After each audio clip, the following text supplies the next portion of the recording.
Good evening all बच्चों and welcome back to turning point classes. बच्चों आज discuss करेंगे क्लास 10th के चैप्टर 6 ट्रायंगल्स का लेक्चर थर्ड होगा एक्सरसाइज 6.1। 6.1 के फर्स्ट क्वेश्चन को लेक्चर सेकंड में कवर किया था। आज हम कवर करेंगे सेकंड और थर्ड क्वेश्चन को इस एक्सरसाइज का। इसके बाद ये एक्सरसाइज फिनिश हो जाएगी।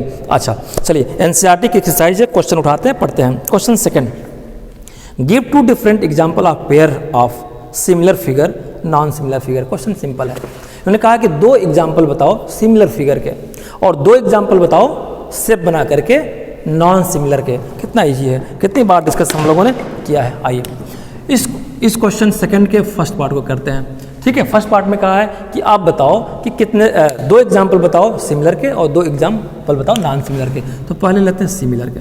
ठीक है, सिमिलर का ऐसे प्रेजेंटेशन करेंगे, एग्जाम्पल फर्स्ट। ठीक है, एग्जाम्पल फर्स्ट मान लो किसी को ले लो सिमिलर को, एक ट्रायंगल लिया, ट्रायंगल ले लिया सिमिलर। ये भी हमने एक ट्रायंगल ले लिया, एक ट्रायंगल ले लिया, भले एक बड़ा छोटा हो।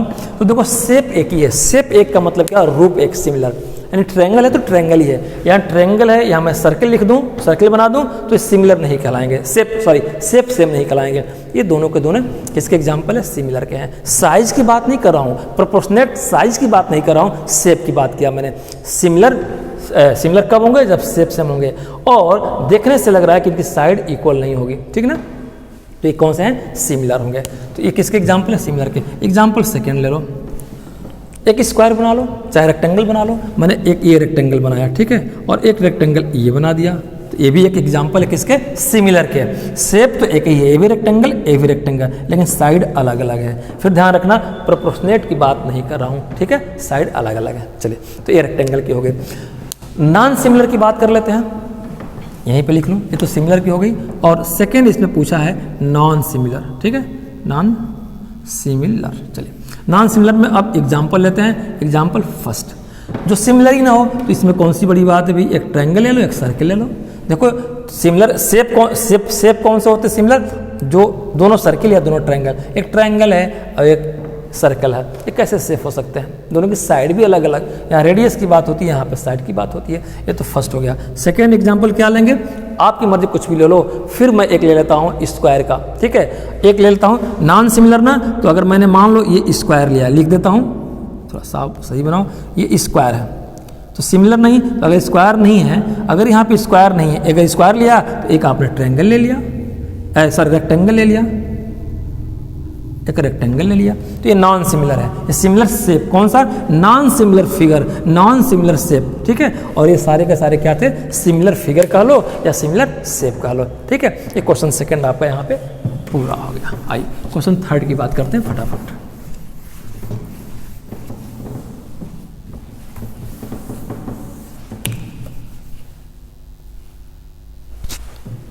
ठीक है, चलिए क्वेश्चन थर्ड को उठाइए पढ़ते हैं। क्वेश्चन थर्ड में कुछ फिगर बनी है, मैं भी बना देता हूँ। ठीक है, आइए क्वेश्चन पहले फिगर बनाते हैं, उसकी बात करेंगे। ये है, ये कुछ इस तरह का शेप है। इनको बोला है 1.5 मीटर, यानी कि सारे के सारे 1.5 सेंटीमीटर है, सॉरी नॉट मीटर, सेंटीमीटर। ये भी 1.5 cm है, 1.5 cm है। ठीक है, इन्होंने SPQR नाम दे रखा है, SP और देन QNR। दूसरा इन्होंने फिगर बनाया है कुछ इस तरह का, शरीफ टाइप का ऐसे। ठीक है,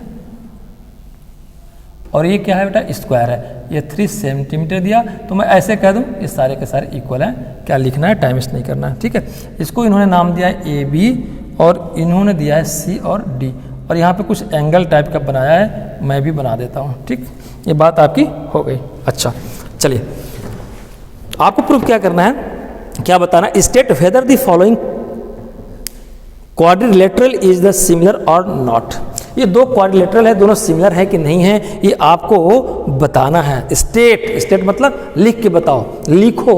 स्टेट का मतलब इसके पीछे रीजन लिखो कि क्यों सिमिलर है कि नहीं है, रीजन लिखना, स्टेट लिखना, स्टेटमेंट फॉर्म में लिखना है। ठीक है, तो पेन पेंसिल उठा लीजिए, मैं बोलूँगा। क्वेश्चन थर्ड में to take similarity of the polygons. ये पॉलीगन्स मैं बोल सकता हूँ ना, पॉलीगन्स क्या है, जिसके दो से ज़्यादा एंगल हो गए, कोई बात नहीं, पॉलीगन्स हो गए। तो to check similarity of polygons condition are, क्या लिखेंगे, to check similarity of polygons gons are. ये सिमिलरिटी चेक करने के लिए कंडीशन आर, कंडीशन लिखो ना, एक कंडीशन है ना, कंडीशन लिख देते हैं। कंडीशन क्या होगी? कंडीशन फर्स्ट में है, ये मैं पढ़ा चुका होगा। फर्स्ट कंडीशन क्या होती है कि their corresponding angle are equal. Their आप लिखते चलो, देयर करस्पॉन्डिंग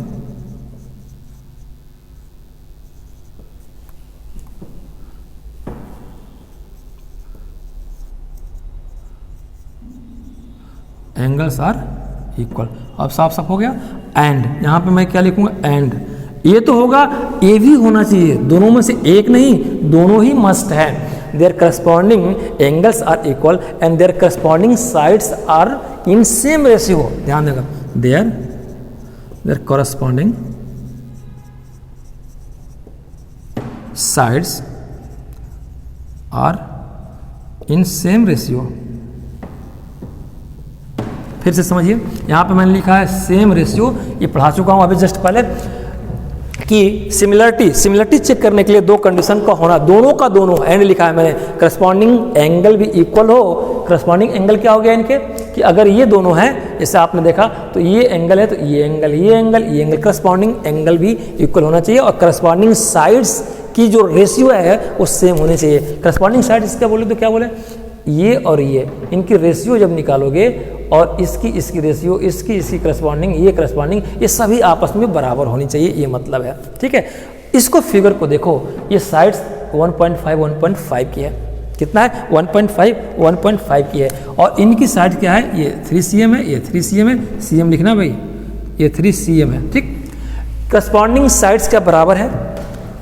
ऐसे तो नहीं बराबर है, लेकिन हमें रेशियो निकाल के देखना है। अगर रेशियो बराबर हो गई करस्पॉन्डिंग साइड्स की, ऐसे देख के जज नहीं कर पाओगे, इनके रेशियो निकालेंगे तो सभी करस्पॉन्डिंग साइड के रेशियो अगर बराबर हो गई तो बात बदल जाएगी, तो सिमिलरिटी हो जाएगी, यानी कि शेप भी सेम हो, एंगल्स भी इक्वल हो और करस्पॉन्डिंग साइड के रेशियो अगर इक्वल हो जाती है, करस्पॉन्डिंग साइड नहीं, फिर से करस्पॉन्डिंग साइड तो इक्वल है ही नहीं बेटा, ये 1.5 है, ये 3 है, 1.5 ये 3 है, तो करस्पॉन्डिंग साइड नहीं, इनकी रेशियो प्रोपोर्शनेट अगर वो इक्वल हो जाए तो बात बन जाएगी, तब सिमिलरिटी आएगी, तब कहेंगे सिमिलर शेप के हैं, ये सिमिलर हैं। ठीक है, चलिए तो कुछ लिख लो step. In case of PQRS, मैं लिख देता हूँ, चलो आप परेशान ना हो। इन केस ऑफ, ये सॉल्यूशन है, इन case of PQRS and ABC, RS and ABC। ठीक है, इसकी केस में क्या करना है, the corresponding angle do not appear equal. The corresponding angle क्यों नहीं है, corresponding angles do not appears या लुक लाइक अपीयर्स इक्वल। ये इक्वल इनके दिख नहीं रहे हैं, ये बात समझ में आई, इनके इक्वल नहीं दिख रहे हैं। एंड और क्या नहीं दिख रहे हैं, एंगल DAB, ये angle DAB equal to 90 degree. देखो स्ट्रेट परपेंडिकुलर है, ये 90 डिग्री, 90 सभी के सभी ये ऑल आर 90 डिग्री। ठीक है ना, ये भी इक्वल कर दूं, ये भी इक्वल कर दूं, ये सारे के सारे 90 डिग्री के हैं। ये बात समझ में आ गई। But angle SPQ, but angle SPQ is not equal to 90 degree. ये इक्वल कब होता, जब एक स्ट्रेट लाइन हो और इस पर कोई परपेंडिकुलर पड़ जाए, जैसे ये था, इस पे परपेंडिकुलर, इस पे ये परपेंडिकुलर, इस पे ये परपेंडिकुलर। ठीक है, तो ऐसा होता, तो ये एंगल इक्वल नहीं है। हैंस लिखोगे, हैंस इसी को हम नरेट कर दी। Hence first condition not satisfy. दो कंडीशन है ना, there corresponding angle are equal and ये तो होना ही चाहिए, ये भी होना चाहिए, एंगल भी सेम हो और इनके साइड की करस्पॉन्डिंग रेशियो भी सेम हो। ये तो पहले ही फेल हो गए। देखो ये 90 डिग्री है, ये 90 डिग्री इनके करस्पॉन्डिंग नहीं है, तो पहले फेल हो गए। हैंस फर्स्ट कंडीशन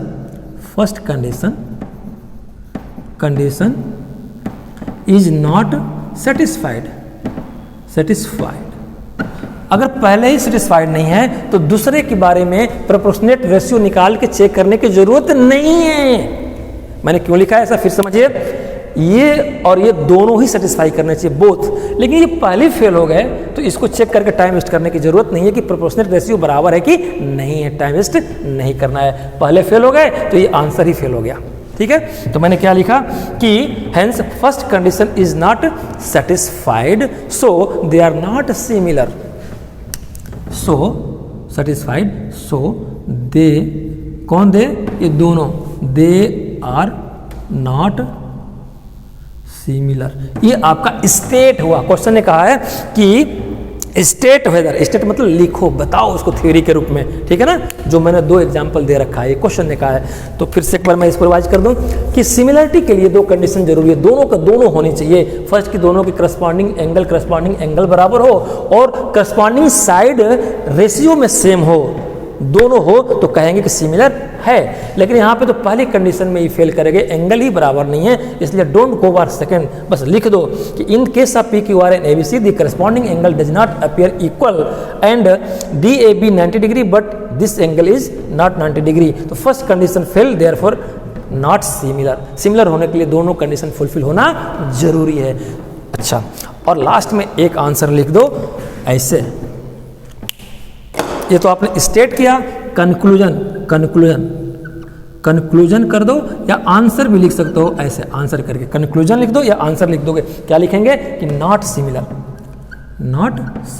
ठीक ना, सिमिलर, या ऐसे भी चाहो नो भी लिख दोगे तो काम चल जाएगा, लेकिन लास्ट में ये लिखना जरूरी है। ये स्टेट करना है, रीजन, तर्क बताना है, लॉजिक बताना है, थ्योरी बतानी है, क्वेश्चन ने कहा, ठीक है बेटा। तो बस आज के लिए इतना रहने देते हैं। आज का लेक्चर कैसा लगा, लाइक सब्सक्राइब शेयर करिए, नोटिफिकेशन के लिए बेल आइकन जरूर दबाइए। मैं डेली अपील करता हूँ, आज भी अपील कर रहा हूँ, राष्ट्र आपका है, राष्ट्र हित में बिजली बचाए। आपकी छोटी सी बचत किसी घर का उजाला बन सकती है।